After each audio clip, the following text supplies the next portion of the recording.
Ayan po mga kapatid, magandang tanghali po sa lahat at narito naman po ako at magbabalik upang ibahagi ang orasyon na ito para sa inyo ng libre mga kapatid.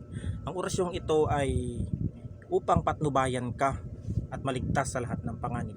Unang-una po mga kapatid, bago po kayo lumabas ng bahay ay mag-sign of the cross po kayo mga kapatid, at babanggitin po ninyo at uusalin po ninyo ang orasyong ito ng 3 beses, at saka iunang ihahakbang mo ang kanang paa bago ka bumaba sa inyong bahay para ikaw ay maligtas sa anumang panganib o masamang tangka sa iyong buhay.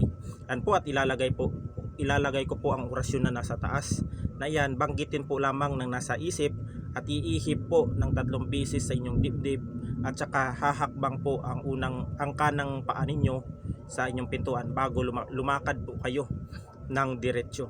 Yun po mga kapatid, at hanggang dito na lang at God bless.